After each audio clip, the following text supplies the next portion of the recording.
Okay, thank you. I would like to start the consent agenda items for MBOT meeting on today, which is February 5th, 2026. And we have two items on the agenda. The first one is at 565 Alboski Road, and this is here for preliminary and final. And let's see now. We Hi. have a memo for this one as well. Hello. Yeah, we have a couple comments previously. To read through it, number one, Ambach can generally support the project at design, but it could be better. Site layout. Consider reducing the amount of gravel. That's number two. Number three, consider reorganizing and simplifying the site layout. Number four, restudy shed location and layout. Number five, utilize divided light windows on garage. Number six, provide FAR worksheet. Number seven, most of the MBAR members can support two driveways. And the last, number eight, drainage issue will be resolved by the planner during the permitting review process. All right, so would you like to quickly address those comments? And Yeah. So good. plus, I mean, the FAR probably the most. It's interesting that she put this back on consent because we've now attached the garage to the house, and I guess the planner thought that it was a minor enough change to keep it on the consent agenda. But I want to show it to you if we can just go to the site plan, and so you can see the owner decided he didn't want his son spending time. Can you go back to the FAR? I can't. Oh yeah, go ahead. I didn't. Sorry. Oh, sorry, David. Yeah, we added that as part of the. Okay, so what is the FAR now? It's 1.06.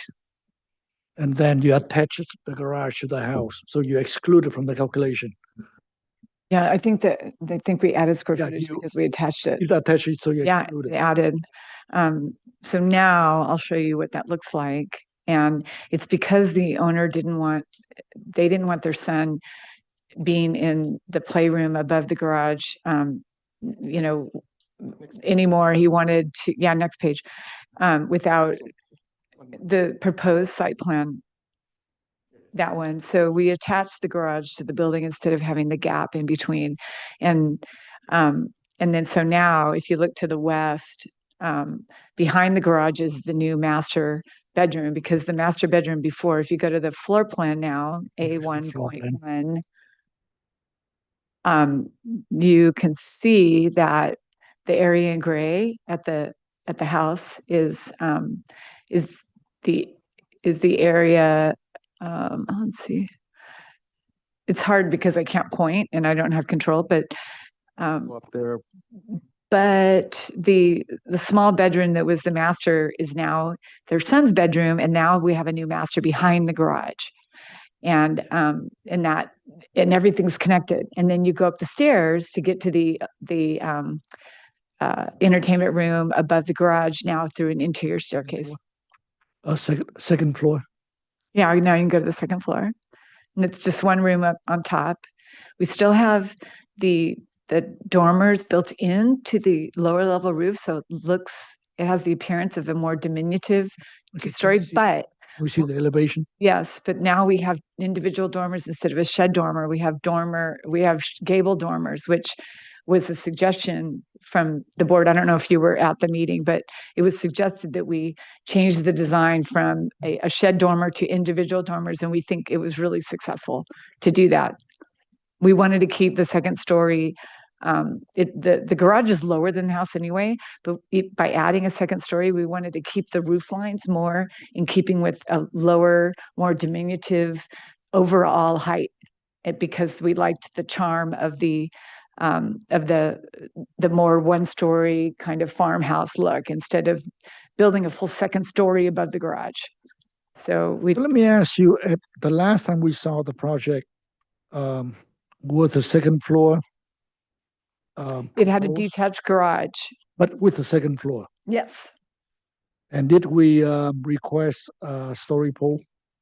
you did, but you kind of thought that it might need it, but then when you went out, we had the story poles, we put them Mhm. up, and everybody felt that it looked good, and we did not raise the ceiling when we added these single gable dormers. It stayed the same. We just have now manipulated the upper level so that we're utilizing the height that we're getting from the dormer windows. Can I see if you had elevations? That's the back elevation now. You can see there's dormers on both the front and the back, and how we're getting that room kind of built into the And, roof of the garage next with the addition of the dormers. And that's the side. That's the north side. All right, and then a couple other comments about okay, so the site layout, FAR. How about the landscape? We had a landscape plan and we haven't made changes to it, right? Yeah, yeah, if you go back to the site plan again on T2 point. And there's a landscape plan too. Yeah, well, the Chris did not really change it because we actually submitted a separate application for a lot split, and it's like a 10-foot side yard setback north of that end of the building there, and our planner wanted it removed for this review because whatever we show on this site plan is, I guess, is what we need to get approved. But there was a lot split, like about 10-foot setback off of that north side. Yeah, Yeah. around there. So most of the bigger lot is staying. So any development on the north side of that property, So do you have landscape plan? we don't have Or you don't have The landscape? old landscape plan was before the lot split. And so we had the landscape plan that addressed a new, garden area. And if you can go back. yeah. And Chris, I think Chris is online right now. He wants to. Yeah, I'm on if there are questions. But basically with the lot split, the existing the ideas for the landscape to remain as is, with the exception of maybe adding a hedge along this new property line here just for privacy. But otherwise the client really likes the way the existing landscape is currently. So yeah, back to my question that there's no landscape plan. Not yet, no. Okay, all right. That's all I want to know. Yep. And let's see, move on. Can I see what any details, architectural details? Just let me quickly go through it. We wanted to get revised, we wanted to get opinions on this revised design. So that's it, right? 2.5. Okay. Oh, yeah. So, could I see do we have the existing and then proposed next to each other? I'm trying to understand where we had comments, 1 through 4. Basically, consider reduce the amount of gravel. I'm sorry if you can't hear me. Consider reorganizing and simplifying the site layout. Restudy shed location and layout. So what could you show me where, let me just put it this way. It looks like to me, sorry, but it doesn't look like that everything that was suggested, at least from some of the board members, was not executed at all. It seems like it's basically, if I look at the existing site plan and I look at the proposed site plan, am I missing something it looks the same to me. Yeah, we end up removing all the accessory small sheds. They're all not in proposal. Basically, Rob, the site plan is different than the last time you saw it because since we're doing the lot split, the sheds are not being proposed anymore. And neither is the significant amount of landscape that was being proposed on the north side of the parcel that's now going to become a separate parcel. Well, architecturally, what you've done is lovely. I think it's really nice. Have no problem with where you're going architecturally. Maybe the other board members feel differently, but it looks like to me that the spirit of what was asked of you folks was clearly, you guys are very talented. Clearly, the owner doesn't want to do it. And so for me, I can't support kind of the site plan, I guess, lack of improvements. Maybe the other board members feel differently, but I thought that I thought the very first time you came in, there was some suggestions and I know I actually took the time out and did a sketch to try to, I thought, capture what the board was saying, to help you folks out. But at the time, wasn't there an issue with the, basically the bocce court being in the setback? Was that resolved in some way, or? It was never an issue with the bocce ball Right, court, and so- it's existing to remain in the. Okay, my apologies. So basically, I think that the people were asking to maybe reduce the gravel and incorporate some more landscaping into the project, and it seems like there's still opportunities to do that. So I'm just one member, so for me, I can't support where you're going with it, but other members, I mean, Yeah, so other members may feel differently, yeah, so. so what we probably like to do is that I definitely like the direction you're going. I think that's great, but we need the site plan. We need more. So what I'd like is, if it's okay with you, is I'd like a little more, since Chris is on the line, and the property is already significantly landscaped. But you I'd need like a to site have plan. some Yeah. direction of like what, from a landscape standpoint, you're expecting. So now. what I recommend is that if you guys can come back with a site plan. You don't have a site plan right now? Yeah, we have a site plan. Where's the site plan? It's right there. Next sheet, I think. There you go. It probably need to be, I mean, since you split the lot, you really need to show what are you proposing between the two. I would recommend you put in the new property line. They told us to remove it. Our planner told us. Our planner told us to remove it and submit this. Okay, then if that's the case, then you have to show it as it seems like it's a future project, or it's a pending project. It's already submitted to the planning department. Yeah, pending project. So we can only review what's been submitted now. So we need to give you approval based on what's being submitted. And we don't have enough information to do that. But I do like where you're going with the project. So I would recommend you to, we'll bring to the board that you come back next time with the preliminary final. And for me, and you can, ignore what you want. I mean, I did a sketch. I took my time, and did a. Yeah, sketch for you folks. we have a landscape architect. So what my sense is that, the owner has something, he doesn't want to do any of that stuff. So, that's fine. That's your prerogative on this stuff. But I think if you look at, and I've talked to Chris, I think if you look at the spirit of just at least taking some stabs at adding some landscape and reducing the gravel in a few locations, and kind of, maybe simplify, organize the site. I don't think it's a lot of stuff that's being asked that could be readily done and could vastly improve that project. And I think the board feels that way by number one. MBAR can generally support the project as designed, but feels that there are many missed opportunities to improve the site layout. And I think that situation still exists. So, Okay, so let's, and that's me. yeah, let's move on. All right. I'm so sorry to take up your time, but I need really clear direction because Chris is on the phone, and I'd like to Yeah. know. Okay, so yeah. Can I so the chime, clear can I direction chime in is- for a sec and just, I think I understand what is being asked. And to go back to the previous application with so much gravel, most of that was up in this northern section, which, we'll probably want to have to show this as future development, no change. But given the addition, the major addition taking up a lot more of where there was more gravel in through here, in the end, we're left with a reasonable amount of gravel areas. We need this driveway to come in through here to get to this one. No longer are we exiting out this direction. So I think we definitely want to create a hedge or something to separate the eventual two parcels. And I think we could, yes, add a little bit more planting around the new building. But I think, around the east, west, and south side of this, it's not too much gravel anymore, I guess is what I'm getting at. But we will take another look at it and see where we can soften and reduce gravel. And I'll meet with the client on that. But I think I have an understanding. Right. Yeah, I'm sure that Chris knows what needs to be done. So thank you, and we'll. Sounds like it now. Thank you so much. So would you, move on to number 2, and we went to number 2 already. okay, so just be thinking while we're doing that before we take the motion, whether or not you want this to come back on consent or standard.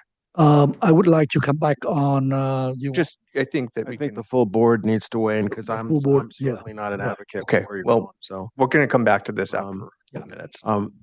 Okay, so move on to number can 2. I just say one more thing? I think if the intent is to split the lot, it seems like, why don't you folks, rather than wasting time on some, on developing plans for something that you don't intend on doing, is develop, split the lot, kind of start to implement that process with a drawing so that, you're just showing a landscape plan for one parcel. And then if the other parcel's in the future, then, just say future development and separate it with a hedge like you suggested. I think there's kind of a way to get there, Well, so. Let them deal with that. Okay, thank you.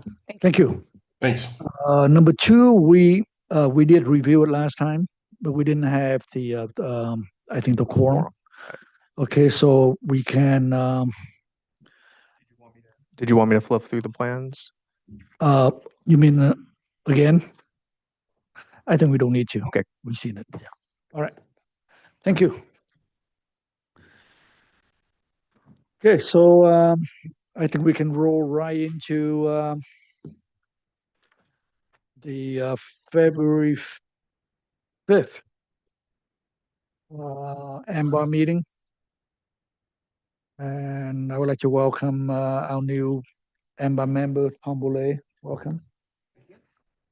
You will see that we are a very nice, pleasant group to work with. I look forward to it. Thank you. Um, And So before we go to the minutes, I have a couple of agenda status updates. yeah, sure. So item number 2, I received an email from the agent, and she's requesting a continuance to your March 19th meeting. They want to, That's your agenda status report. that's part of it. Oh, I see. So I will want a continuance motion at the end there. And then I just want to make a small correction to the project description for item number 3. So what's listed as the attached garage should be proposed, it's a proposed carport, not a garage. All right, thank you. And that was it. So I'm looking for a motion to continue. Item number 2. Right, so public comment. We have anyone? No hands raised. Then move down to your agenda status report. That's what your report. Yeah, sorry. Yeah. That's just to continue item number 2 and that small correction to item number 3. So we continue item number 2. And So yeah, I'm looking for a motion for that. okay, Motion to continue item number 2 to the next meeting. all those in favor? So I'm sorry, just one small correction. So that's to the March 19th hearing. March 19th. Thank you. Full Dave. board. Thank you. Item number 2, no, this is on the regular agenda. The project on Barker Pass Road. Okay, pass. Oh, okay. All those in favor? Aye. Thank you. And then what's the next item? Item number 3. Minutes. Great.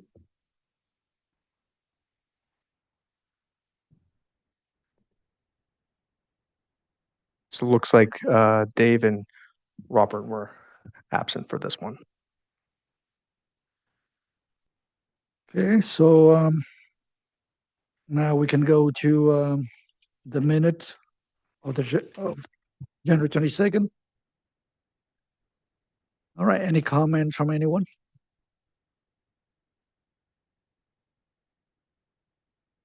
Dave? Oh, you're absent.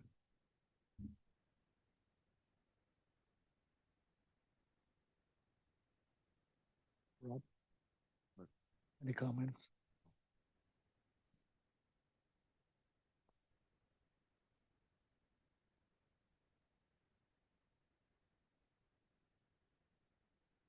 And I don't have any comments, so I'm sorry, actually, you spelled my name wrong somewhere in those minutes, but. Oh, what part? I just saw it on one of it's Fowler, not Flower. I saw it in there somewhere. I believe it's in the minutes. Where is it? Um, I'm sorry, I'd have to go look for it. I just thought I saw on one of the agendas, the name was spelled wrong and it was in reference to a motion, I thought. Um, I don't see it here. Um,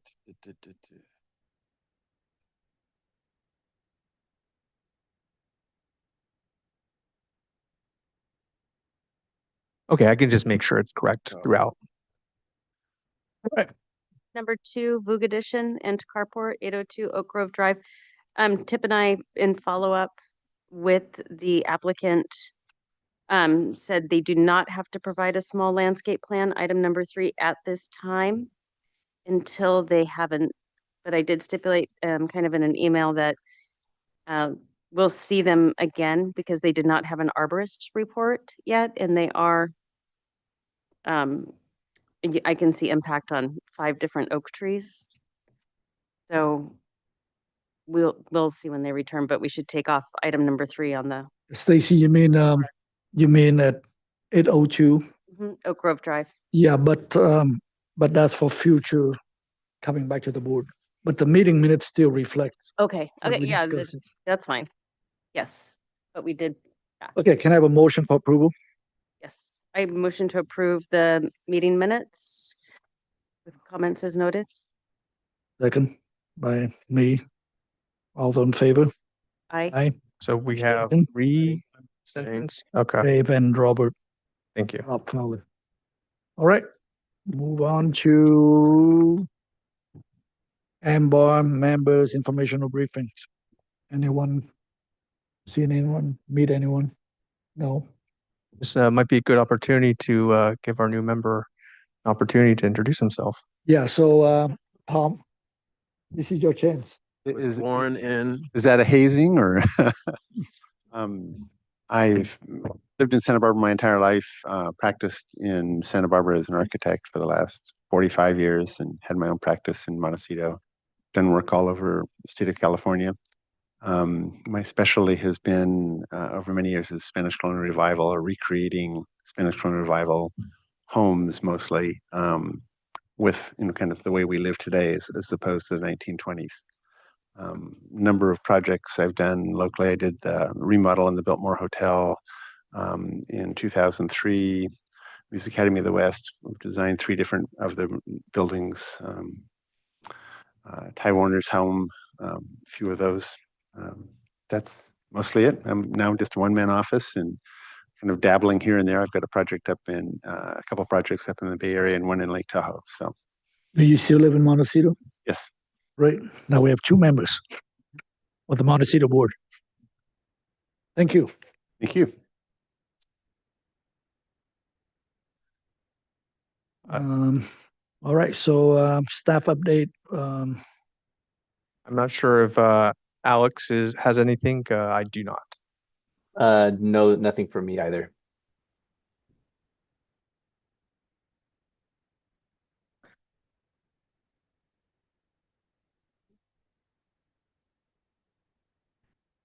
Okay. Back to consent. So now, yeah, we move on to the consent agenda. We had 2 items today. We have 2 items today, and item C1, the applicant came back and they made some, I would say, major changes to the design to address the FAR issues.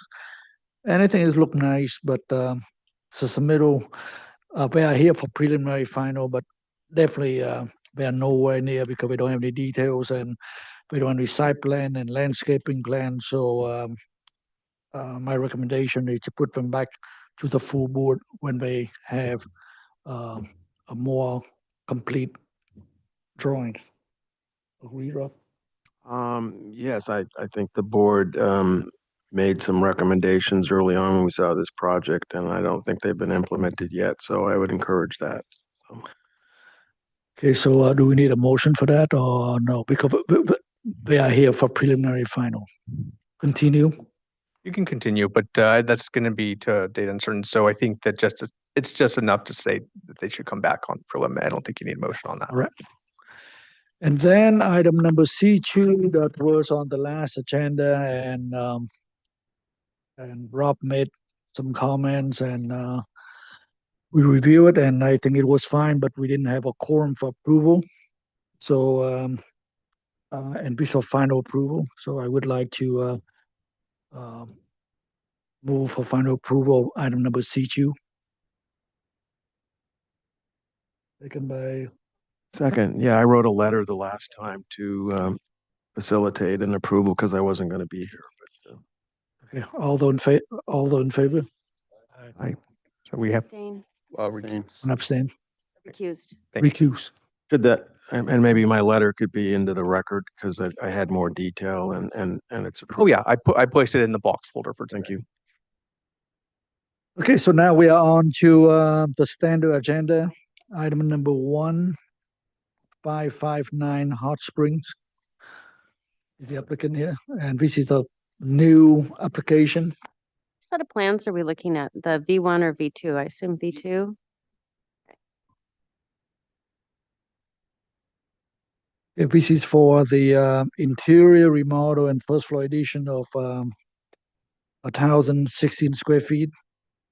Yeah, there's also a proposed pool on the lot and then a proposed detached garage as well. Okay, please state your name for the record. I'm Mike McGuire. I'm McGuire Project Management, representing the owner JTA RAA. Quick little facts, I guess, about the new owner moving into the place because it helps frame the project. They actually, unfortunately, lost their house in the Palisades. So they bought this property. They were looking at it before that happened, but this really pulled the trigger for them. So one of the aspects of this property is that there's a lot of existing wood paneling everywhere. And one of the big goals of this project is to take all of that away, take anything that's flammable, and kind of redo it with fire safety standards, which we have to do anyway because it's in a fire hazard zone. Can you probably explain to us a FAR calculation that you're on Yeah. this page now? The FAR calculation, I have two for you because the current lot, I wanted to show that it is 150% FAR. There's a current 3,000 square foot greenhouse on the lot that we're proposing to get rid of at least partially. And so our current proposed project would represent 140% FAR. And kind of as we go through, I think the site plan, you'll kind of see that we're not really proposing to exceed the existing footprints of the existing structures. So the development is meant to be contained where there already is building. And we know that these numbers are high and this is conceptual, and we kind of wanted to throw everything at the plan and see where you all stood with it based off of the layout. And so if we want to go. So in a way, by reducing, I'm trying to make sure that we Sure. have a clear understanding of the FAR. So currently, you have about 3,000 square feet of the greenhouse. Yeah. And you want to remove 2,000. Yeah. Remain 1,000. Yeah, and the idea And isn't by doing that, you swap it in with the garage. exactly. And by doing that, you were able to reduce the FAR down to 1.4 instead of 1.5. Exactly. Yes. But the portion that the remaining portion of the greenhouse is going to be a brand new greenhouse. No, and so that's kind of a stage that we're at with the client where the client doesn't really know what they want it to be, but they in the back of their mind, they're wanting to also reserve it as a maybe a possibility of building out later.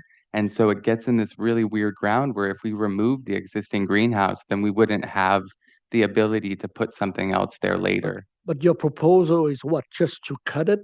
To cut it, to leave it until we kind of get through this process. The client gets to live in the home and decide. I think the idea would be that that becomes an artist studio or a cabana in supplementary use to the pool. But we want to get the pool through. We want to get approval on those big benchmark items before we kind of go through and fill in the other things. So I would say that it would be future development. Thank you. You can Yeah. continue. Okay. If we want to go forward to some of the photos, this is going to be all just general stuff that we need, fire safety. We could stop here real quick. Just some of the exterior materials that we're proposing on part of the house would be this kind of sandstone, not necessarily cobble, but a stone facade to match kind of there's existing Santa Barbara sandstone pillars and gates at the entrance, very historical. We'll see in the photos, and so it was kind of riffing off of that. And then, of course, replacing all the existing windows with something that's a aluminum clad on the outside to make sure that it is fire safe. That's a really important aspect for the owner of this project. So just that's a little bit of splash there of that. And keep going. Keep going. Yeah. Okay. So here's our site plan. You can see on the very bottom of the large aerial photo, that's Hot Springs Road. So there's an entrance off Hot Springs Road, and it leads you into kind of a asphalt area with the greenhouse in the back. You can see it's not necessarily the most formal structure, but it does have a foundation and walls, and it functioned great as a greenhouse, I think, for many years. North of that, you'll see an empty lot where we imagine they had outdoor growing on this lot, so indoor and outdoor growing. Behind that is a guest house. And then if you continue up the driveway, you get to the main house, which is kind of a garage with a story over it, and then a single family or a single story structure on the right side. This project is trying to keep the existing gate, keep the existing entries, even keep the existing driveway and turning circle in the front. If we keep going. Part of what we really love about this project is the existing landscaping. A lot of it is like almost specimen level, very large succulents that the owner was really excited to see are not even irrigated, which means they've gotten that big without irrigation. And certainly he'll have a gardener come in, but having a full yard that's this low maintenance was really exciting to him. So if we keep going to the next, that's our survey. One more. Alrighty, so, ooh, there you go. So on the right is our kind of proposed plan, and you can see the greenhouse in the bottom. We're proposing to remove quite a large amount of it. And then if we go to the left, you can see that we're filling in that empty dirt lot with a pool or a proposed pool. The garage would be kind of on the very left side by the entrance off Hot Springs. And then behind it would be a little bit of a patio area. And then what they're proposing below that is to get rid of the existing asphalt that they don't see anybody using and turning it into, there's a really fancy picture on Instagram going around of like gravel and a really beautiful olive tree in the middle. So that's kind of been a thought there. But again, with proposing a pool, there's a lot of civil that we'll need to do if the board agrees with the location that we'd want to do before we even bring a landscape architect in. And then there's the main house in the back, which if we keep scrolling to the next page, you'll see, oh, sorry, one more. Alrighty, so this is that main house. Currently, it's not really set up for a family. You have a very small kitchen in the bottom kind of right-hand corner. You've got a bedroom and an office kind of stashed away on the bottom floor. You have a garage and then an extremely narrow family room and bathroom. And then the stairs kind of are really tucked away, making the entry space really kind of void of any use. Keep going. And then second floor, still kind of very unusable. You have a sunroom, what looks like a very large bedroom, a very large deck, and then a bathroom and a very large closet. So maybe You can move on to the outside. Yeah, we don't. You don't? Okay. Okay. Keep going.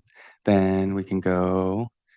So this is just a little sneak peek at what we would imagine the garage would kind of look like. Very simple San Ysidro Ranch, board and batten. Of course, it'll be fiber cement or something, fire rated, a faux slate kind of roof, and a very Swiss coffee kind of off-white appearance with doors that look like carriage doors, but there is a company that makes metal doors that look wood and are fire safe. So that would be kind of proposed there. One more. This is the initial thoughts of the pool, just Santa Barbara sandstone around it at grade, with just some large steps and a spa in the middle. Keep going. there is a thought that there's this existing guest house there, and if the pool's going right out in front, the thought was maybe we'd want to pull the existing deck all the way across to give it more of an alignment with the pool. So we wanted to get that on here to see approval for that. One more. Roof, part of the roof plan, just real quick, the existing structure, getting rid of all of the wood trellises outside that are obviously not fire safe, and then really cutting down on any of the weird fenestration dormers that are going on. Go one more. And so this looks really red because of getting rid of all of the exterior fenestration.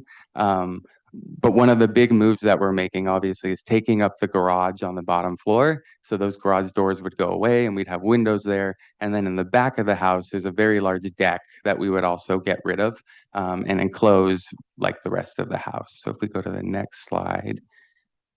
These are our kind of proposed elevations. You see the right side, we're trying to keep kind of this wood ranch style that would match the garage and kind of the guest house.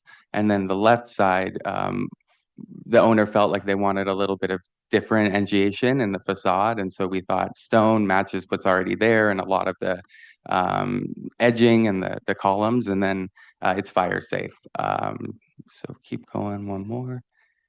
And then here we just have some quick kind of like artistic shots. I think part of what inspired the brick is also kind of these old manor houses that you see in parts of Europe. So the idea maybe would be the story is there's this manor house, and then you know, the ranch style stuff maybe came later.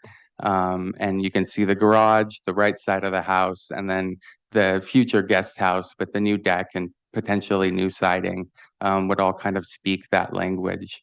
And I think that's kind of the end of the proposal. Okay, are you done? Yeah. All right, thank you. All right, questions. Dave? The greenhouse and the guest house and the residence, that's all been permitted, Yes, yeah, their original. it's all original formal permits, yeah. And the proposal is right now it's at 150. When you're all said done trading things around, it's 140. So you're reducing the amount. I think it'll actually be a little less than that because I don't imagine that they're using the full 1,200 square feet of the extra greenhouse. I think there's a lot of like setback things and stuff that would end up, and rules with MBAR making accessory structures only 800 square feet, like a artist loft or a cabana can't go over that. That was going to be my next question is setbacks. Is everything meeting the setbacks right now? Currently it is, except for a little bit of that greenhouse. It kind of, I'm showing the existing because planning got kind of upset when I when I showed the as-built on this plan. But if you go back one up to the photo, you can, sorry, one more. Oh, the other way down, I guess, to the front. Sorry, there, one more. You can see the greenhouse actually juts out into the front setback there. That's not allowed. We're not showing it because we're not taking up that space. We were told like, you know, it's not allowed, don't reference it. So we're not planning to do anything there, which is why I'm showing on the site plan. That's just going to be landscape. We don't know what that landscape will look like because there's some civil engineering things we're doing with the pool because it's a long lot that slopes down. So You are removing that? yes. Yeah, and that actually is not on a foundation. So that was so informally built. It was just a wood little section they built. So it's. Then have you done a neighborhood study to determine if this higher FAR is consistent in the neighborhood? We haven't yet, no. We wanted to kind of take your temp. Thank you. Rob? Let's see here. Come back to me. Actually, I had a question I wanted to. Robert? Yeah, I think that neighborhood study might be important.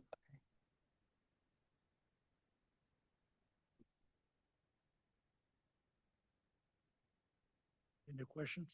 No, not really. So we got the greenhouse out of the front setback, which is nice. The garage is converted and the new garage is, where's the new site plan again? Can you bring that up, David? The new garage is, if you look at the very bottom where there's a little entrance off Hot Springs, it would be the closest structure to the right of that. So the cars would go in and then go, yeah, right there. Oh, there it is. Okay. Gotcha. All right. No more questions. Thank you. Tom? I'm familiar with this property. I'm kind of concerned about the height of those structures that are along Hot Springs Road. Right now, the greenhouses are completely hidden behind the hedge. I thought when I was reviewing these earlier that there was a two-story section in there. Is it all one story up in the front?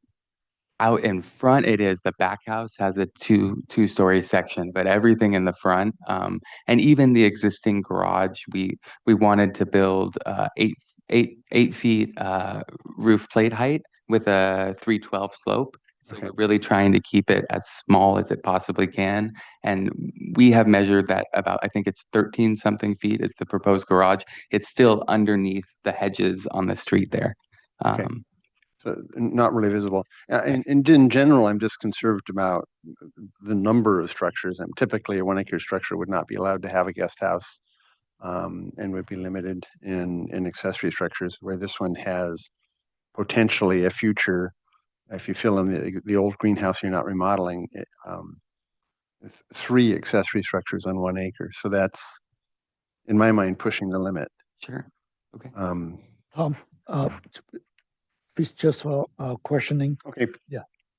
We can make comments after it. Have you any other questions? No. Thank you. Thank you. I have one more question. Sure. How thick are the walls on the stone portion? Yeah, so currently all the structure is 2x4. So we would be beefing up the walls to a minimum of 2x6. In places it would be 2x4s, depending on the structural engineering. The windows that we have are low end, and they actually come with an adjustable flange that can be flanged on the inside. So with the 2x6 and then about 3.5 inches of stone veneer in places, we'd be looking at like a 8.5 inch maybe setback of each opening, which is important to us. Okay, thank you. Yeah. Stacy? Yeah. Are there existing auto gates? There is no existing auto gates. No, both of them are just pillars, sandstone pillars with lighting. So no existing gates. So what are the plans for fencing in the pool area then? I don't think we've gotten to the landscape planning of that yet, because I think we're still waiting to get an okay on the placement of it, and then we can get civil involved and really see what needs to happen as far as moving dirt on the lot. I think once we start moving dirt, there's going to be delineations that might need small retaining walls, and I think those would be the opportunities for fences. And how big is the pool? I think it says there, I think it's 25 by 50. Okay. If you zoom in. And what, have you started preliminary stormwater calculations? Because you have a tremendous amount of hardscape already on this. Yeah. So, I mean, part of limiting the hardscape to the pool, around the pool, and a small deck at the bottom, as well as the garage, is trying to keep our stormwater under our non-permeable square footage under 25,000 or 2,500 square feet, which would kind of allow us to,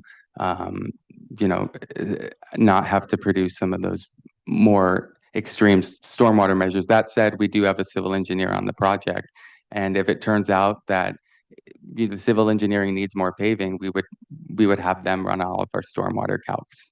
But you're also replacing paving that's existing, correct? Resurfacing, for instance, from regular asphalt to chip seal. So you're changing out a lot of surfaces.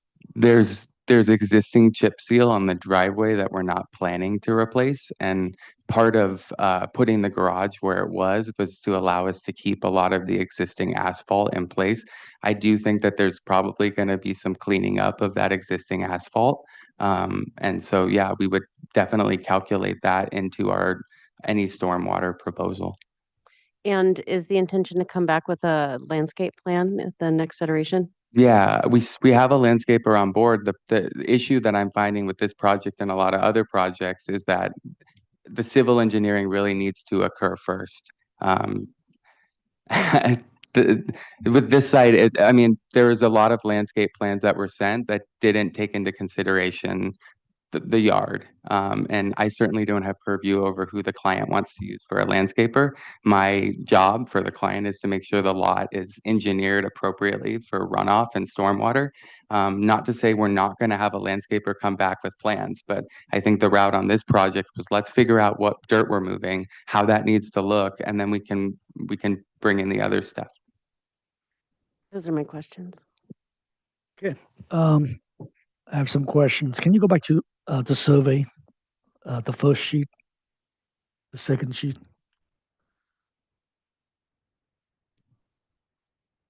Go the other way. Yep. And you have a picture from Hot Springs. Don't know. Which one is that? Oh no, that's it. Yeah, the furthest one I have are those pillars right out there. I don't have one zoomed out from the further street, so I can definitely include that. Okay. Can you go to the site plan? All right. So I have some questions. Number one, what is that square between the garage and the greenhouse? Yeah, the paving up there is meant to be a deck that's kind of supplementary to the pool deck. And then the idea is that there's kind of a gravel area. Like I said, there's this Pinterest picture going around right now. The landscape architect has not blessed it yet. But the idea is that there's some sort of garden there. Where would be, beyond that where would the hedge be? The hedge or the fence or the wall? Is it in front of that square? the hedge, sorry, I think You know, you have a garage on the left, you have a greenhouse on the right, and you have a square and the little thing in the middle. Whatever that is, a fountain or what do you have it? that's a tree. Huh? A tree. Tree? Yeah. So it's And meant then- to be just land. And then where's the hedge that's screening the property from Hot Springs? Yeah, so if you look to the right, there's an RW for right of way. The line directly above the RW is the end of that hedge. So the hedge actually starts very close to the edge of the road and continues. It's a fairly thick layer of hedging. All right. Then my second question would be, you know, it seems like you're removing the garage to make room for the house, which, you know, that's probably a good thing to do. But by doing that, you left the driveway exactly the way it is, Sure. and then you don't have a garage, Right. and then you move the garage right in the front of the street. Can you maybe think about how probably come back, or how could that be better flow? Sure. Uh, Do you mean closer proximity from the garage? Yeah, you know, it just seemed like when you remove the garage, and then technically, you know, what the driveway is doing, Sure. and then you have a garage way in the front, and we normally don't like to see the garage before you see the house, Okay. so it's kind of reverse planning. It's just some comments I have. Yeah, yeah. And then the next question I have, which is had to do with your FAR. I'm not sure that we have a project that you can remove partially and hold it as a placeholder. I'm talking about the greenhouse. Sure. Based on what we've seen here, you know, it's really something that probably need to be removed. Okay. It's kind of on this last leg. Yeah. So it's just a question. I'm not sure. Can you use it as a bargaining for the future? Like, let's say we cut everything out, we left one chunk here, and we can come back and add some more later. And that's something that, I mean, we had to pitch in and see how that idea come along, because the FAR is way too much. So, but anyway, I want you to Yeah. um, And I think that was part of leaving that there as a piece. It is saying we understand there's a lot of structures on this lot. This is what the client would like to do, but at the same time, if the board is not in support of that, we can take it out and we can landscape it. And I think we can it's just a find a way to, yeah, absolutely. and then you can go to the garage elevation.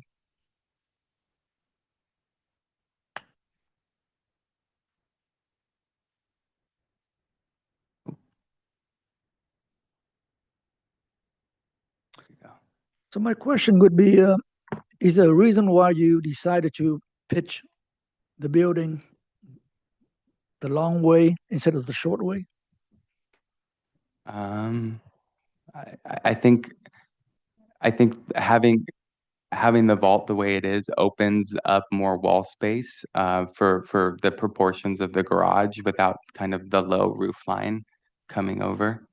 Does that make sense? So I think it was really just looking at the facade and wanting the facade to reflect, I guess, the largest plane, knowing that we're trying to keep the height of the structure squatty so it stays below the hedges. It's a question. Yeah. All right. So that's all I have. Yeah. So, and I can eliminate most of my questions by just in response to something you said. People that know me on this board is I'm kind of a big advocate for landscape architects. And you mentioned that you need to get the civil in there doing this, that, and the other thing. This is a project where a good landscape architect could organize this site, drive kind of and solve a lot of these issues and kind of weave this whole thing together. There's a lot of nice pieces to work with on this property. And then when that's all kind of happens, then you bring the civil that is in response to the proposed design by the landscape architect combination. I think it would vastly improve the way this project comes out. If you bring the landscape, you call them landscaper. If you bring kind of just a plants person in later, I don't think that's what you need. I think you need a good, solid landscape architect at the front end, and you'll be way better off. So. Was a request from the landscaper to have us do our civil stuff because they wanted to be able to know where they stood on certain things. So they are in collaboration with each other, and we are in meetings with all of them. Landscaper or you say landscaper? That's a landscape. There's a landscape architect. Yeah. Thank you. Thank you. So I'd like to open public comments for item number 1. Do we have anyone online? For anyone joining online, would like to speak on this item, raise your virtual hand and I'll call on you.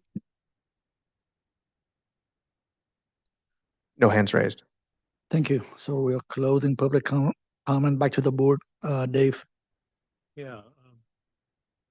In general, I like the renovation you're doing, the stone, and the ideas behind that in the design images. I think that's all, to my mind, going in the right direction. Really, the issues that you've already heard are the FAR and the proximity of that garage to the street. I think it's a positive that you have the garage doors not facing the street, and this board's approved projects similar to this in the past. And the fact that I understand from the photos, I think that there's hedge screening that's going to screen that. But I think it's moving these chess pieces around and leaving that one there to provide future development. I think you need to decide what that is and really make sure that from a planning perspective that works. And I highly recommend you do a neighborhood study to justify the FAR within the neighborhood. If the rest of the neighborhood has a similar FAR to this, it would really help justify your case. So you've got some work to do before. Yeah. I think in general it's going in the right direction, except the big concerns are the number of accessory structures, how they're used, and the FAR. And so coming back with a more clear game plan for all that, and not just having this floating thing, but tell us what it's going to be and really make sure planning and fire department, everything are good with that, and setbacks and all that. Okay. Thank you. Rob. One question I did have is the intent of the owners, is this meant to kind of move this more to an estate level, or is this kind of Yeah. The owner has his wife is international and she has a very large family. Mhm. But part of their house in Palisades that they loved so much was that it had smaller outhouses that allowed in-laws to come and stay, but not be in the house all the time with the kids. And so that's kind of, the idea of this property is it's something to grow into, something they can be in for a long time and facilitate the extended family. And I ask that because an estate level means, a higher level spending more money. And so that's where I stand by, like what I was driving is that most landscape architects would tend to want to um, create a master plan and then have the civil respond to where that's going. I think things like entry gates, entry pillars, all that stuff needs to be resolved. The driveway, the paving, having it more cohesive. The notion of having a pool basically in your front yard. I think Stacy alluded to that. All that kind of comes into play with how it's designed so that you don't feel like when you get into this property, you're like in the backyard, you want to feel like your front yard. So how you accomplish that is things that I think the architect and landscape architect kind of need a master plan. And I think you'll be way ahead if you kind of look at it that way. And we do have a So- master plan, and we're so- just looking at the master plan called for very large cubic yards of earth moving. And the client looked at this and wants to be, I think, a little bit more environmentally sensitive about moving massive quantities of earth. So the landscape architect said, let's work together and we'll figure out a number. So Yeah. that's kind of where we are right now. Okay, no, when you were driving that, it was the civil that was determining that, and that's where I'm just saying that I didn't think you were looking at it. No, they're not determining like waypoints. They're not determining Right. design. They're just determining site feasibility right now. You got the point of where I'm going with it, so thank you. Thank you. Robert?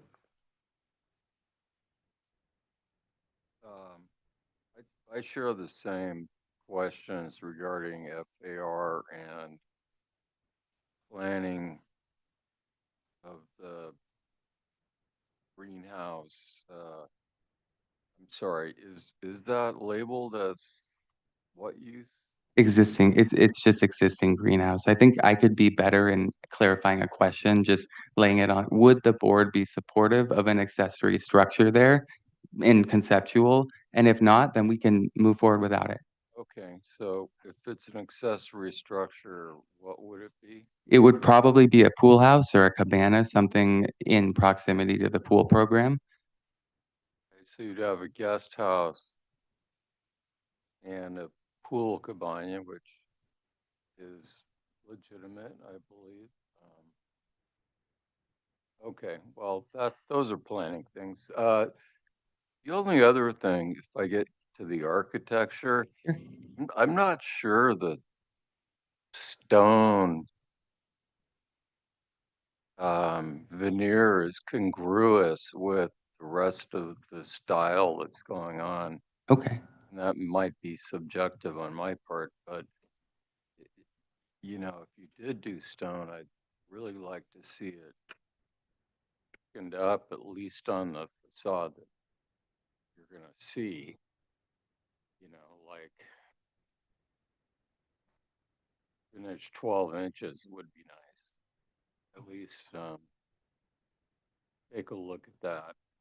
See if it's really in fitting with the rest of the architecture you have going on the site. Okay, that's it for me. Thank you. Tom?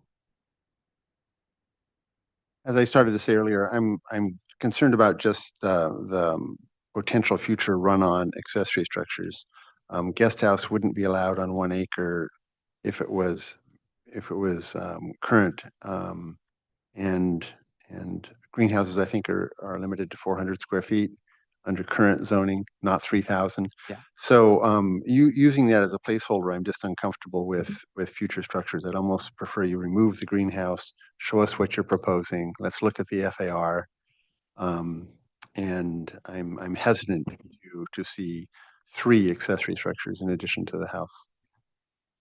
I think that's important to note because I don't think we want to invest a lot of time and energy into building out a cabana there if we know we're going to come back to the board and you're going to be worried about the FAR. So we wanted to kind of do this as a temperature to be like, what do you think? I mean, we don't want to overbuild the lot, but we want to, if the opportunity is there, I'm sure they'd like to use something on the lot there. So I think if we just kind of prefer back a little bit, is it worth our time?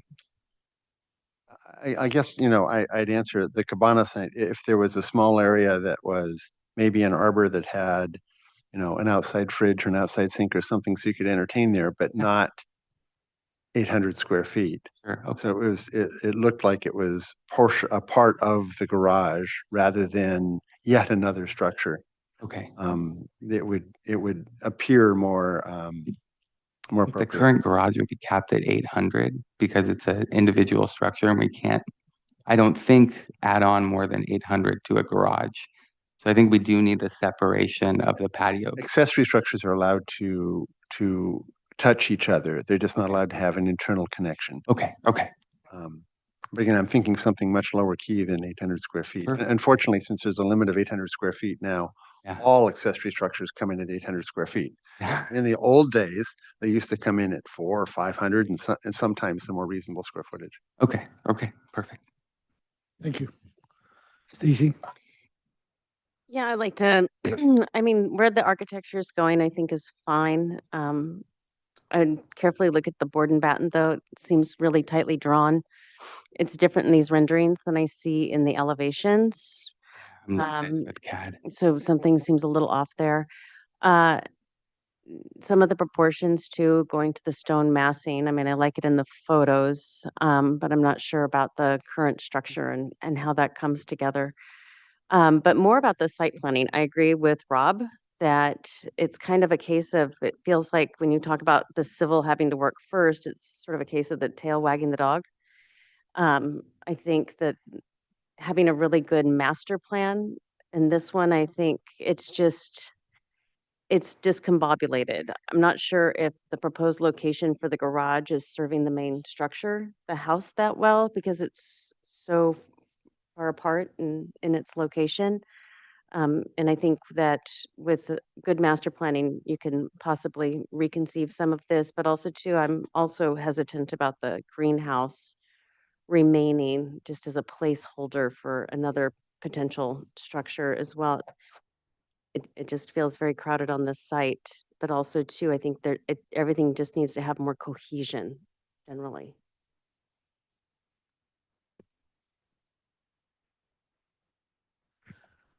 Thank you. And yeah, I don't have anything else further to add besides the fact that just two minor comments, about the stone cladding that you wanted to use for the building. And I think I read it, it's not real stone, it's a imitation stone. Yeah. And you have to be very careful because imitation stone will look like imitation stone, almost like you glue on a wallpaper. Okay, It's a big facade, it might not have the effect that you're looking for. okay. Not like the old stone house. Yeah, okay. And secondly, about the garage, unless you have a lift inside, I would look at the way to, but overall, look at the overall site layout and see if you can plan a little better. But so I think we'll continue to the next item, to the next agenda. So do you want this to come back for further conceptual? Yeah, to further conceptual. Further conceptual, and then just work with your planner to reschedule it. All right, thank you. So item 2 has been continued. And then we are move on to item number 3, 191 Cannonville Road.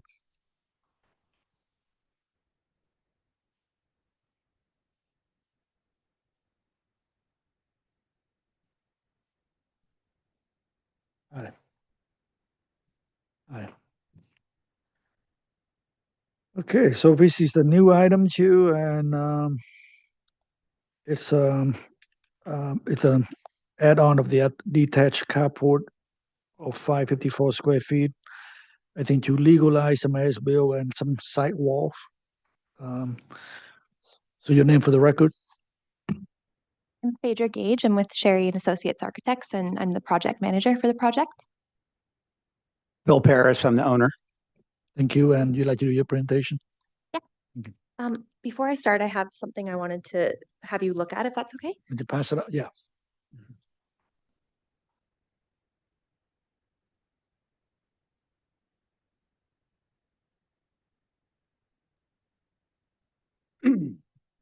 So I just handed out to you a few aerial images just to kind of get a context of the site and show you where it is in Montecito.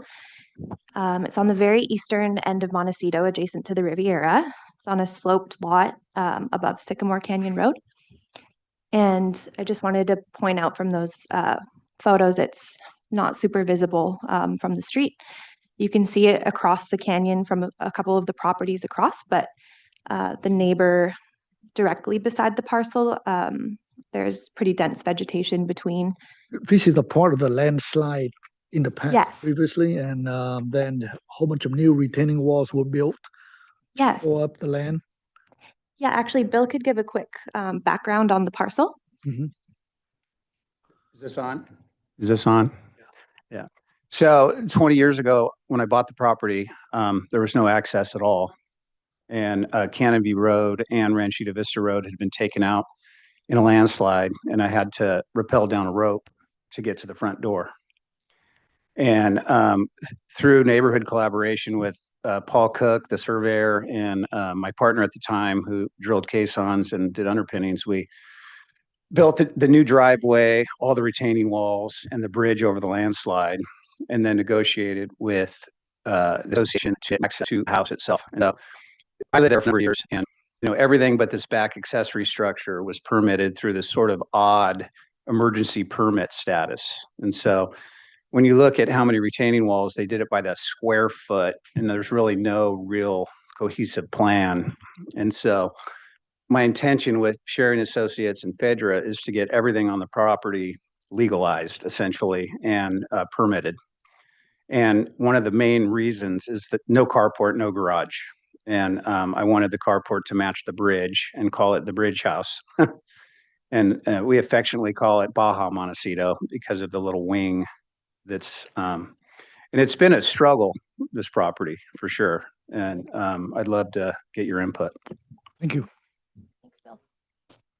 So I can just walk you through some items. Maybe we could start with the photos PDF, just to let you know kind of what's already there on site and then walk you through what's proposed.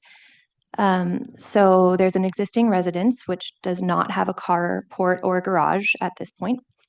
There's some site retaining walls, and then you'll see in these photos in the middle row, that's showing where there are some as-built retaining walls that they're already in line with the permitted ones that were down the hill a little bit, and they match those. They're just added on now. And there's some photos of the existing residence, and then if you go to the next page, this is a few photos of the detached accessory structure that's an as-built structure. It's about 250 square feet.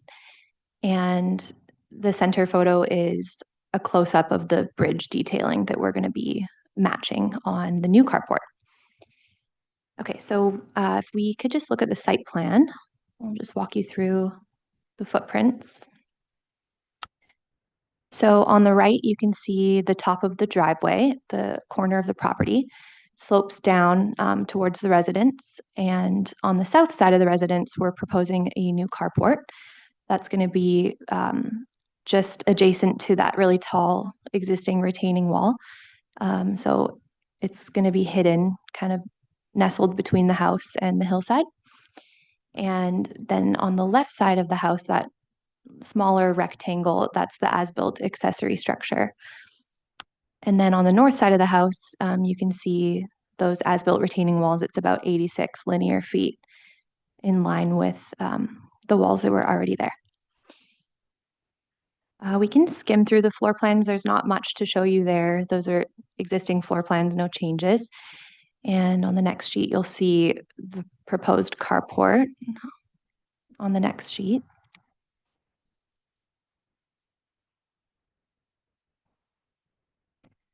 So it should be a 1.0.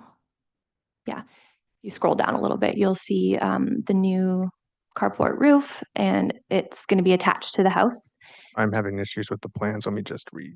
It's okay.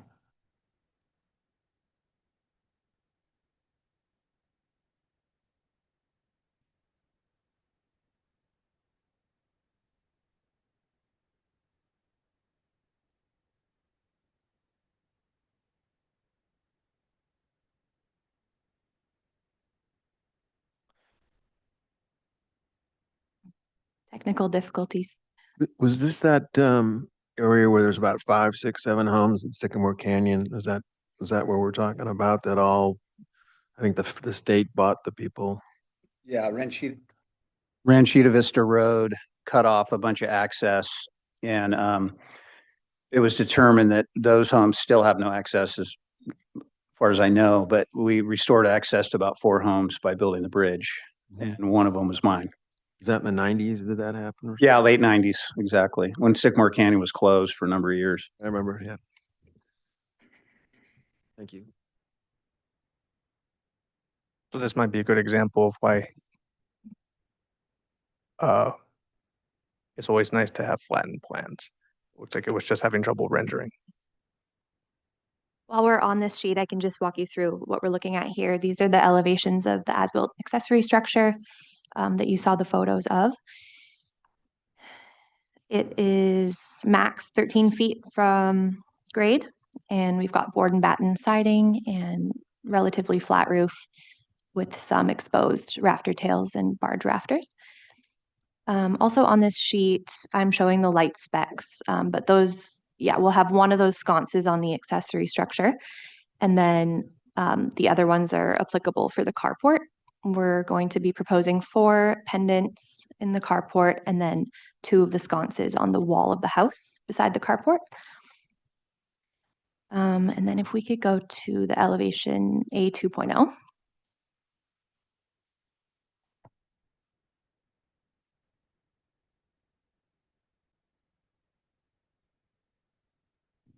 Here's the elevation of the proposed carport adjacent to the house. Once it loads here, you'll see that we're showing some of those steel, Corten steel members to match the bridge.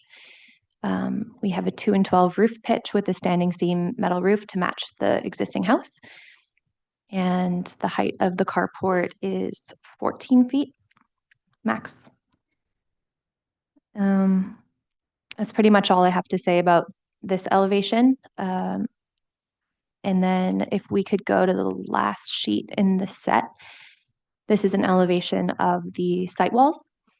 The top larger view is the as-built walls, and it's showing dimensions from grade to top of wall as well as bottom of footing to top of wall. And the max height there is 8'2" from the bottom of the footing to the top of the wall. And that's on the last section there. And then on the bottom right, that diagram shows how they line up with the existing walls. And then the last thing I wanted to touch on is the landscaping. The site is highly vegetated, as you can see from the photos, and we're not proposing to make any changes. So we'll just be keeping what's there, and that's pretty much it. Thank you. That's it? Yeah. Thank you. Tom, why don't you start? Sure. I think it looks fine. I'm familiar with the area. Your small accessory structure as-built one appears to be in a utility easement. So is that correct from your site plan? No, I don't think so.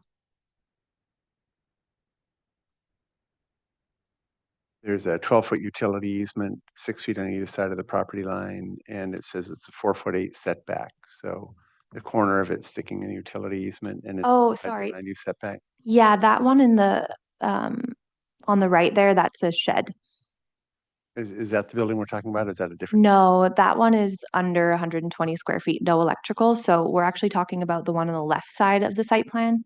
Yeah, that one. So we're good on the easements and setbacks for there. Okay. I have no further comments. Thank you. Rob? Is there a overall picture plan of just kind of the bridge, the site, just kind of so I can, or kind of a sheets have that, where is it? The one I handed to you kind of, it shows the bridge in one of the 2. I can't remember which one. And then I also have Plan view of it, I'm sorry. Pardon? Is there a plan view of like kind of a master plan? Just On the site plan, if you zoom out a little bit, you can see like where the bridge connects. That's all we have. okay. Yeah. Yeah, I'm just trying to get a feel of the whole context. Mhm. So, Yeah. yeah. Thanks. That's all the questions I have. I'm good. Yeah, thanks. Stacy? I just want to verify that you're not adding any additional retaining walls. This is just to permit what's already there, correct? Correct. Okay, that's it. Dave? As far as the retaining wall that you're reviewing today, what's the visible height above grade, not down to the foundation, the maximum? I think it was 6'2", but if we go to the last sheet of this plan set, we can just double check that. It was 8'2" to the bottom of the grade beam, and I think it was a 2-foot square grade beam. So it ranges from, I think, like 2 feet to 6 feet, roughly. Yeah, it looks like 5'9".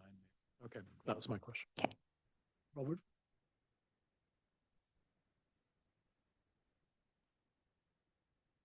The existing house, pretty groovy. Who is the original architect? Anybody of any significance? And get a historical report or anything crazy? No, I think Bill Recordin was his name, who built it sort of as a design, he's kind of a contractor builder guy who built it after the Sycamore Canyon fire had burnt down. And so he did kind of a contractor build. The woman I bought it from had nothing to do with the building of it. And I met someone, took me to lunch, and Recordin gave me a whole, breakdown of he out there shoveling dirt, himself. And it was pretty interesting. But no, owner builder. Yeah. No more questions. Thank you. Can you go to the elevation for me, please? Yep, right there. So my question would be, is there a reason why you slope in instead of slope out with the carport? Yeah, we studied kind of having it as an opposing slope as what we're showing now. And just aesthetically, we ended up liking this option better. Kind of gives like a butterfly roof effect. So Because it could probably better for the water flow, so your water doesn't go right into your house. yeah, totally. We were just talking about that yesterday. So would you look into that? Just a question. Yeah, we did look at it. We'd be happy to study it again and come back. That's all I have. So Question also. yeah, I had the exact same comment to Sharon Associates, but if you slope it the other way, the top of the carport goes right through the middle of the primary bedroom window as well. yeah, I look at that too, and maybe you can, change the slope or lower the carport a little bit. It's just a consideration, so you don't, like the last rain we had, you might have more than what you wished for, and you might blame the sharing associate for that. So I just try to avoid it. Okay, thank you. To open public comments on item number 3. Do we have anyone online? We don't have anyone online. If there's anyone in the audience that'd like to speak, come on up. Yeah. See no one. Back to the board for comments, and this item is here for conceptual, so we can make a recommendation for preliminary or final on to the full board or consent. So Tom, want to go first? Yeah, I'd be happy to make a preliminary final on consent at the next meeting. Okay, thank you. And Robert? Yeah, no, I think clearly the Mother Nature is controlling everything about this site, and I just think it's in an oak woodland, isn't it? All right there. I just think you take advantage of that, and so I support where you're going, basically. Stacy? Yeah, I can support the design as presented and move it to final consent. Thank you. Dave? Anything else? Yeah, given that the existing accessory structure and the side walls aren't visible and support those. I can support the carport, although my personal opinion is if you did it flat, it'd be stronger and actually wouldn't be with the house, but that's up to you. Yeah, I can support the. Robert? Yeah, I agree with Dave. I mean, the carport new roof is a different slope than any of the other slopes, as far as I can tell. And I think it would tie in better if it was actually pretty much flat. Other than that, I support the project, and you know, that's effective again. But yeah, prelim, final. Consent. Yes, I have nothing else to add, and so we'd like to schedule this item for preliminary final. When you're ready, come back with some additional details and on consent. Thank you. Thank you. Thank you very much. No motion. Move on to item number 4, 2150 East Valley Road. This item continue from November 13, 25. And to read, we only had 3 comments from the last time you were here. Number 1, project can be supported as design. 2 members expresses concerns regarding the layout and the front entry. I'm not sure what the layout something and the front entry, and return with full architectural details and landscape plan. Your name for the record. Good afternoon. My name is John Margolis, Senior Project Manager at Appleton Partners, with members of my team, Chris Saw, and landscape architect Jeffrey Yardy. Okay, so since you are here for preliminary and final, yes, you might want to go through quickly go through the drawings, the details. Yes. Everything that we normally require. Correct. And so the landscape, yeah. Right. So let's start with, if you would, the site photos, just to reacquaint you. Before from the we planner? get there, we have a planner memo on this one. Okay, great. So let's see now. Any Jordan? let me okay, you have an arborist report. It's required by the plan pending the submission of an arborist report. Paragraph number 2. Oh, the arborist report. Yes, we that has been. You have it? We don't have it yet, but You we've don't have it yet. commissioned. The client has commissioned Duke McPherson to do this over the next several weeks. Okay, and you are under the FAR. Yes. So that's fine. The landscaping and the EHS, ESH. All right. Thank you. So I'm sorry, where would you want to start? Site photos, please. Okay. Thank you. So just to quickly reacquaint you, this property, 2150 East Valley Road, is at the corner of East Valley Road and Tabor Lane. This photo on the left shows south at the north, up in this case. Let's just quickly scroll through these just to reacquaint you with the property. It's a low ranch style house with board and batten finish.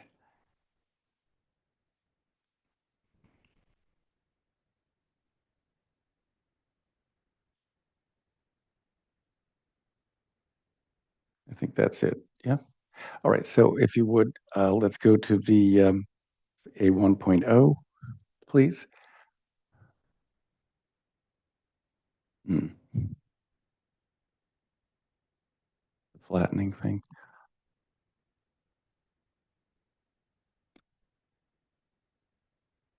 So what happened with the internet? Really slow. Well, these are on my computer, so we can blame my laptop as well. I'm gonna have to get an upgraded computer. If you'd like to tell my boss that, I'd be happy to give you his email address. So, yeah, that's probably 4 or 5 feet ahead now. It's A 1.0 when you can. Thanks. There we go. Let's start here. So this is the existing site, and then once it pops up, sorry. There we go. So in this case, north is up, East Valley Road is on the bottom to the south, and Tabor Lane on the east to the right. Let's go to the next sheet, please. So as you may recall, the client has had us help them renovate in blue an existing addition, and then there's a new addition proposed in green, a one-story addition, and then a two-story garage in red. Let's go to the next sheets, please.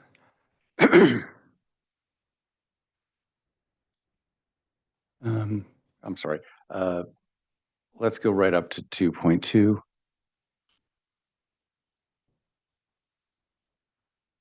Next sheet, I think. Yep. Right, let's start here. Again, now that because this is a 1/4 inch, north is to the left here.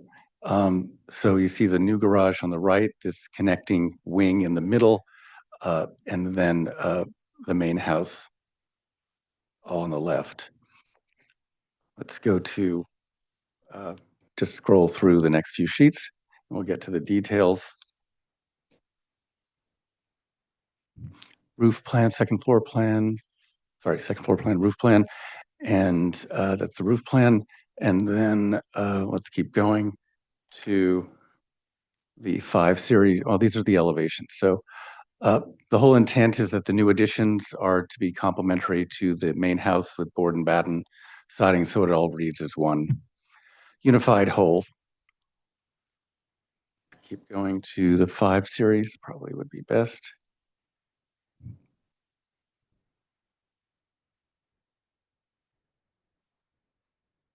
We don't need to see door schedule, but how about A5.3?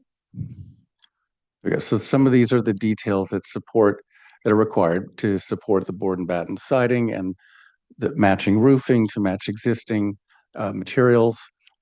And I think what we really want to focus on, as you requested, is the landscape plan, which would be coming up on L 1.0. So the rest of this set is just all of our details, and then if I believe the landscape set is a separate one. Thanks. So we'll start here. So per the concerns in the last meeting about reinforcing the front entry, you'll notice that Jeff and the team worked on this to address using the landscape plan to reinforce the front entry to the north and the walkway from the driveway, and made the entrance to the east to the mudroom secondary.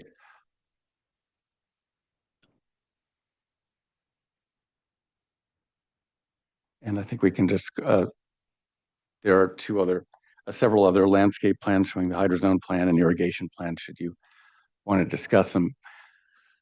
And Jeff is here to answer any questions about plant material and the like. I think we can stop on probably L 1.0 is probably this is fine. Yeah. Any further questions? That's it. Thank you. Let's start with Robert. Wait, just one more. Might as well just show the rendering we showed from the last time, please. Thank you. One last view. Yep. So this was the rendering we presented last time, but we also included materials board. This rendering has not been updated to incorporate the landscape plan, but the effect of the building itself is still the same and supported by all the details. If you just do the materials board, and that would be it. Thank you. There we go. So all these are sympathetic to what's there on site. Fossil Creek paving and the like. Thank you. Thank you. So this item is here for I think preliminary and final. So start with you, Robert.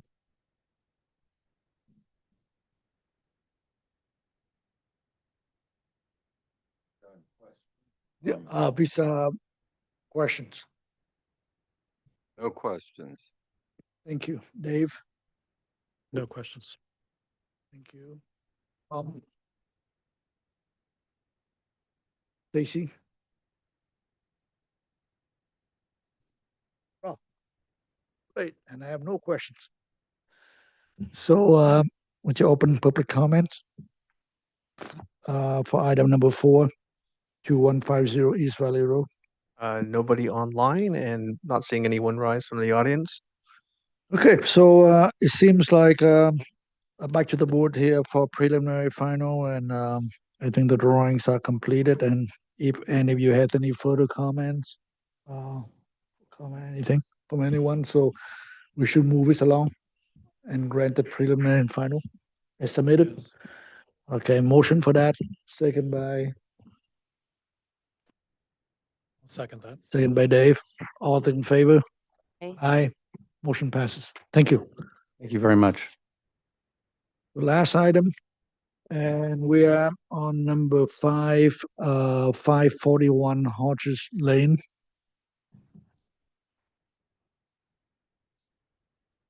Okay, we'll make it this fast.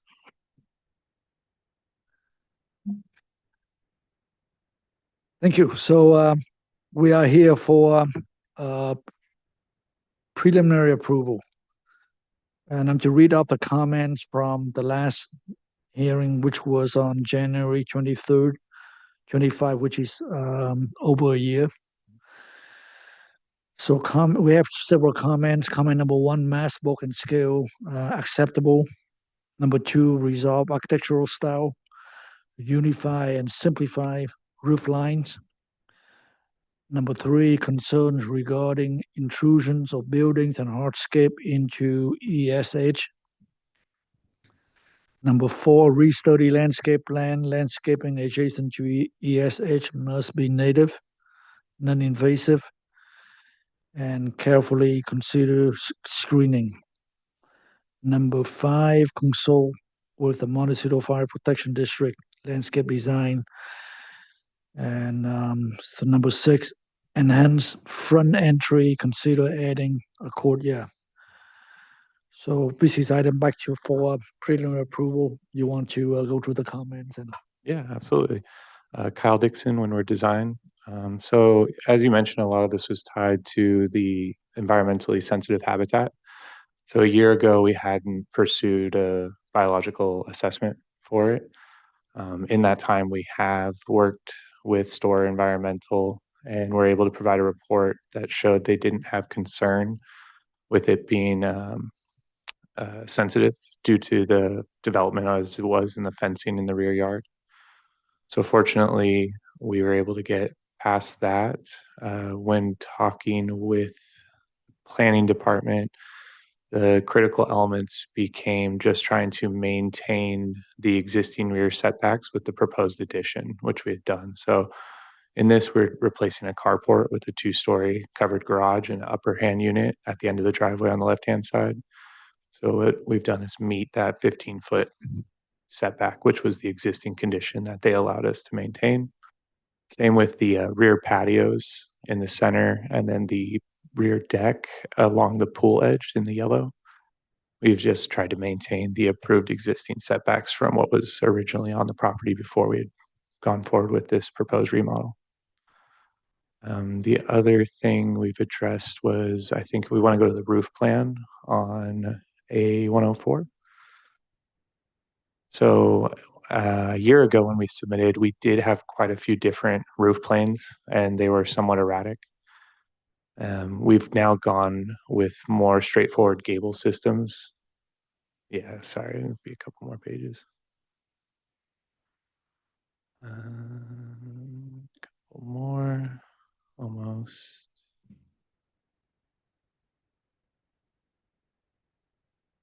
Yeah, so actually we can work with this. So if we look at our proposed elevation here on the left-hand side, it'll be our south elevation, center left. We have changed the approach on those again, instead of hips, we've gone with like an open gable at the second story element. Also, as you see in this western elevation, where the staircase leads up to that transom, that archway transom over the door, same thing. Try to change to an open gable, kind of carried that around to eliminate some of the erratic hips and off angle roof elements we had in the original proposal.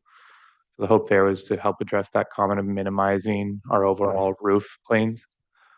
Other than that, let's see what other ones. We've had revisions to the landscape. We were working with Chris with Common Ground.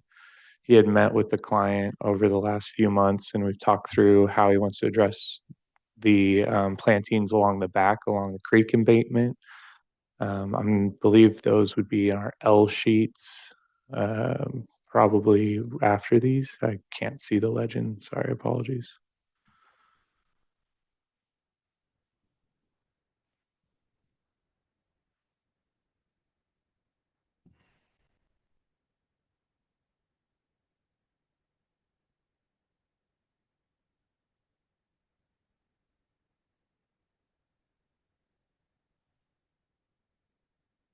In the initial pass, we had trees abutting the rear of the property, which was where the question of fire came in and how we create a defensive barrier back there.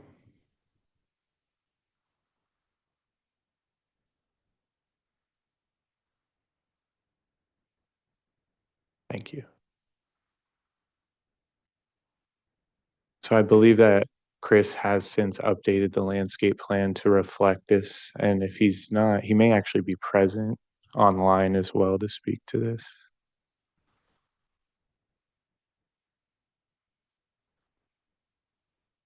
Just face. Okay. Well, what we've done there is we've kind of cleaned up the back with the planted landscape area. As you see in the rear courtyard off of the fireplace to the right, we have like that seated fire pit area to the right-hand side, top right.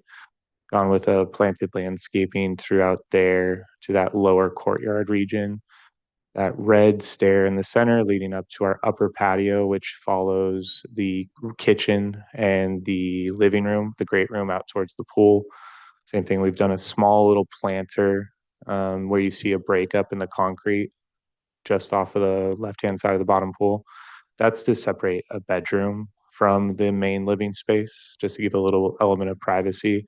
You'll see that we're doing like a covered pergola over that. And again, it's just to kind of create a little separation, a little privacy for the main residents at that bottom end of the existing building footprint. Front yard is to remain where one of the questions was to address our entry. And I'm sorry to make you jump around again, but if you don't mind going to our renderings, we can kind of look in the. I'd like to see the rendering. Yeah, okay, perfect. Yeah, the renderings would be great. Yeah, what we had done is you can kind of see here, and I can talk through it, that walk, that center fountain with the court walk. We straightened it out a bit more so that the approach from the street was more accessible to guests and people coming to the property. And then we try to minimize the other approaches from the driveway, which would be more for the private tenant. So if you could zoom in, what we've done is straightened out that entry. We had kind of an off-angled covered, and you'd come in from the right-hand side, so the door wasn't directly lined up with the approach. You'd walk underneath and then make a right-hand turn. So we've changed the orientation of that to be more direct and more centered, so that when guests come, they have a featured element that helps direct them to where they come into the property. I think a big part of this is, as you can see, we have like a lower patio where there was a lot of doors, and the same when you come off the garage, we had another entry from there. So I think it was a bit obscure and with a lot of openings on where the approach would be from. So this is how we've made those adjustments at the main entry to make it a focal point so that when you come into the property, you know exactly where you're oriented to and where you're heading towards. Dave, can you move up to a couple? Slow down. Go back one.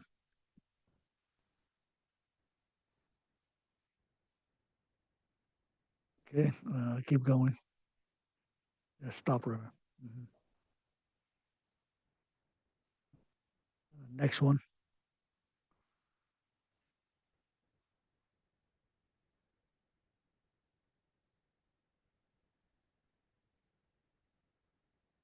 Yeah, and that photo there in the bottom left is that lower recessed patio area, those three doors, those three French doors. So right now what you see is kind of that little Juliet balcony on the right-hand side. The entryway is there as you're coming in off the main road. And then this lowered courtyard is what sits between the main living residence and then the new addition, which is the 2-car garage with the upstairs unit, which would be on the left-hand side of that lower courtyard area. Um,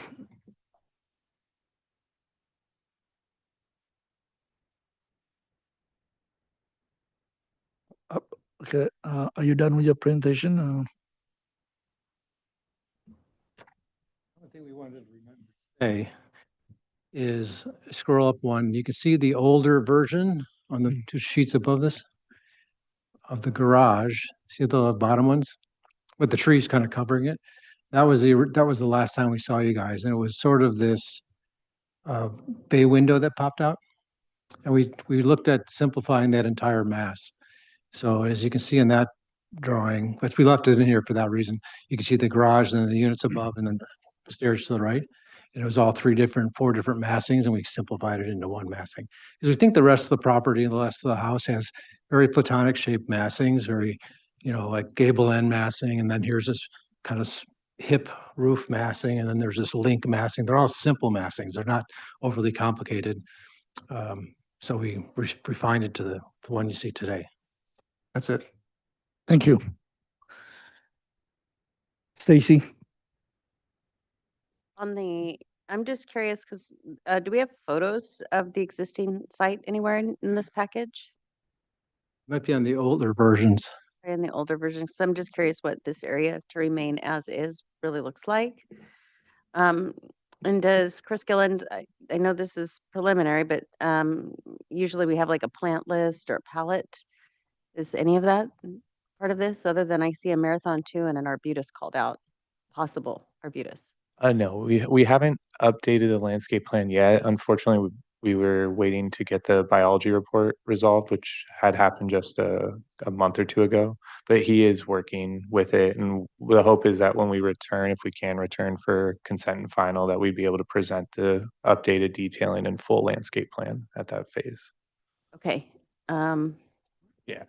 Yeah, it's hard to give responses when there, you know what I mean? A lot of the detail in the landscape is still kind of missing. So it'll be good to, I'll save it for comments. I'm sorry. No more questions. Thank you. Tom? No questions? Rob? Do you have the picture? I think it was this.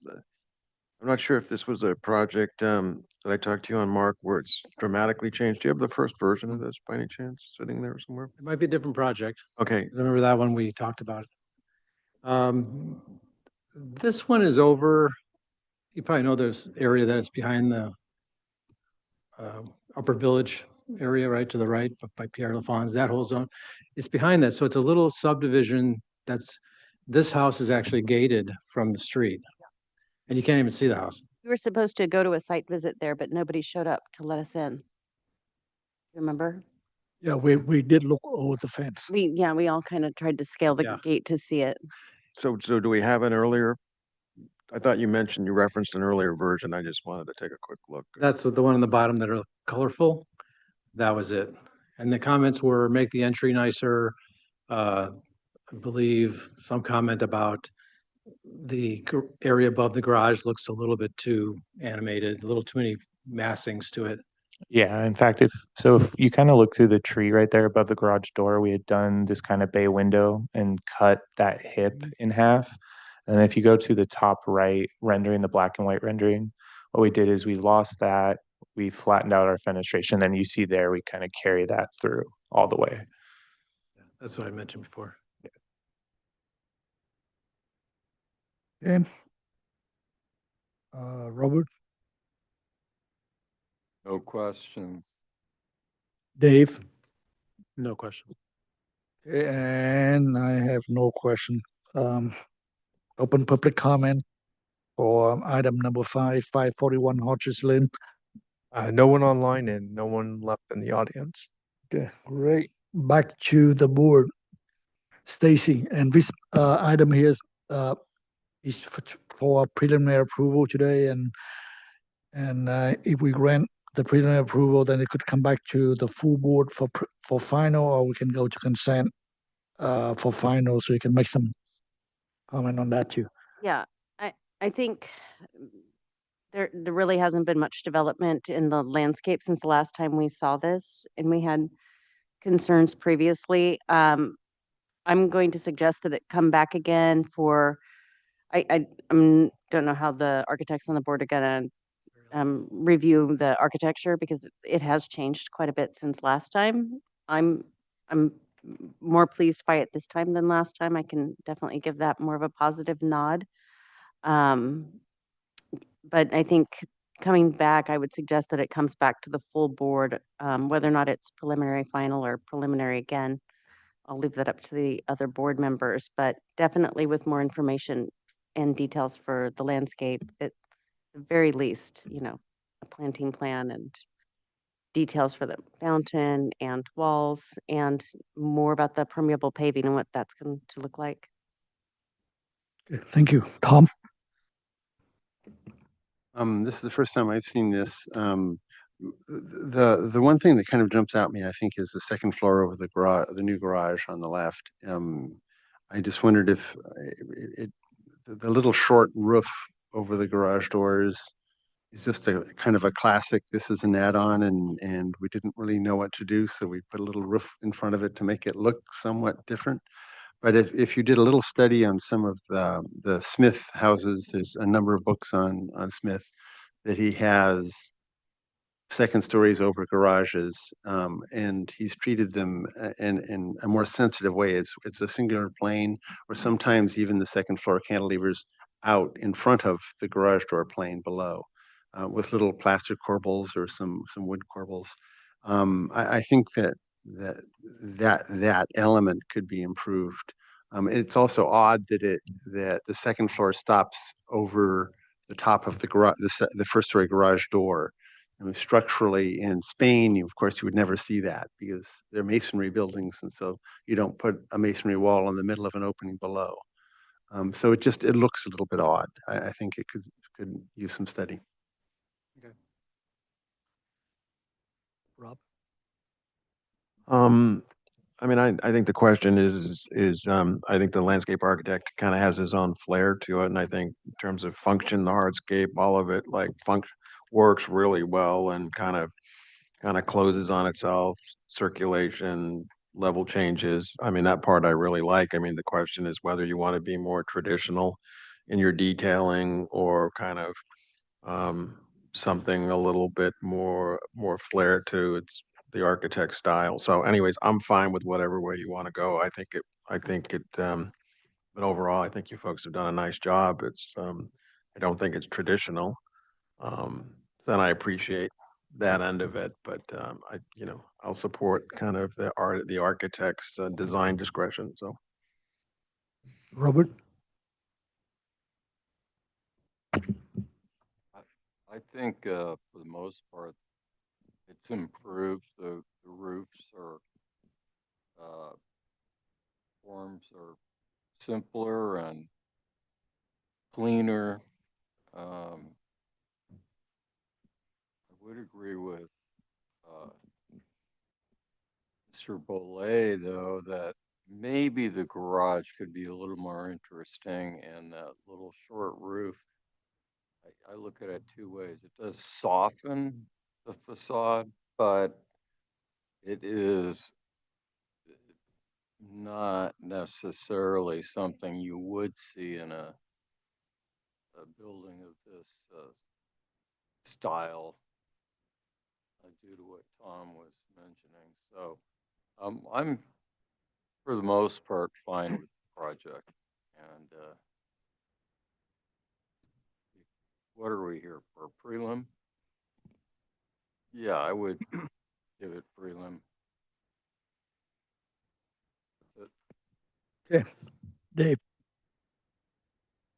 I find this project really difficult to evaluate. I'm assuming a lot of that has to do with you're working with an existing structure. I think the 3D images help some, and I think the things that you've simplified definitely takes it in a better direction than it was going. Just that really, really big, low pitch hip roof, and some of these other details just aren't traditional and don't fit. But I think I can support it. It's acceptable. And again, I can't. It's hard for me to tell how much of that was driven by the existing structure and constraints. But I think you've gotten it to a point where I can support it. But it's pretty eclectic. What about to the full board for the landscaping review? And I would leave that up to the landscape architects, I think, and that also whether it's preliminary today or it comes back for preliminary final next round. I'm okay either way, Stacy, if you I think preliminary final full board, just so we can see it together. Because we haven't had any details or planting, nothing. Yeah, I've seen the house and I've been to the house, his house probably many times. One of my friends used to own the house way back to what is the 80s. So definitely what you're doing is, I can tell it's much better than what it is now. Yeah, so for that, I can, of course, it can be better. I can support it, and I think that since there's no landscaping, I think we can, we have two choices. We can grant them preliminary approval today, and come back to the full board with all the details. Yes. Would you like to do that? Okay, you want to make a motion for that? I motion to grant preliminary, but to come back to full board for final approval And second, with full details. second, anyone? I'll second it. Second. All those in favor? Aye. Thank you. And come back when you're ready. And make sure you bring site lighting and landscaping and hardscape and whatever you need to, and all the details. Thank you. All right, so can I have a motion to adjourn? I'd like to make a motion to adjourn today's meeting. All those in favor? Aye. Aye. Pass it. Thank you.